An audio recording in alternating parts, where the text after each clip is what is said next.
অন্যের জন্য শুভ কামনা করলে এটা ফিরে নিজের দিকে আসে, এটা খেয়াল রাখেন। এটা একটা লাইফ হ্যাকস শেয়ার করতেছি, আজীবন কাজে লাগবে। অন্যের জন্য যেটাই ভালো কামনা করবেন এটা ঘুরে আপনার দিকে আসবে। অনেক বলে হুজুর ওর জন্য দোয়া করে আমার কি লাভ?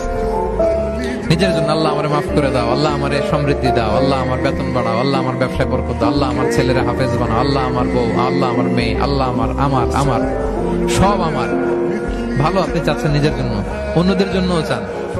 আল্লাহ আমার সব ভাইদেরকে মাফ করো, আল্লাহ আল্লাহ আমার গোটা মুসলিম উম্মাকে তুমি বরকত দাও, কল্যাণ দাও, নেতৃত্বে আসার তৌফিক দাও, আল্লাহ সবাইকে সুস্বাস্থ্য দাও। এটা ফিরে আপনার দিকে আসবে।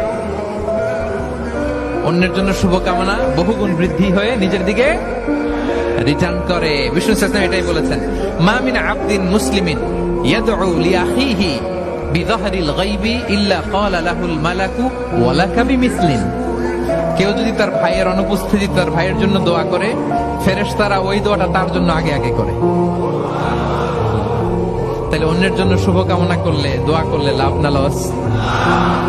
ধরেন আমি মোশাররফ ভাইয়ের জন্য দোয়া করলাম যে আল্লাহ মোশাররফ ভাইকে তুমি সুস্থ করে দাও, তখন ফেরেশতারা বলে আল্লাহ যিনি দোয়া করতেছে তার যদি কোনো রোগ বালাই থাকে আগে তারে সুস্থ করে দাও।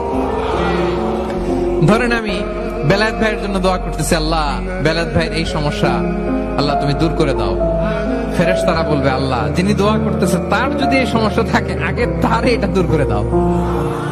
ধরেন আমি দোয়া করলাম আল্লাহ আমার এই ভাই, আল্লাহ সে গরিব, তার অর্থের বড্ড অভাব, দারিদ্রতা, আল্লাহ তুমি আমার ভাইয়ের দারিদ্রতা দূর করো।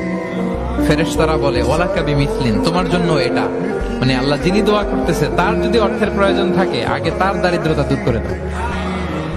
তাহলে বলেন তো অন্যের জন্য দোয়া করলে লাভ না লস? অন্যের জন্য ভালো দোয়া করলে এটা নিজের দিকে আসে। কিসের দিকে আসে?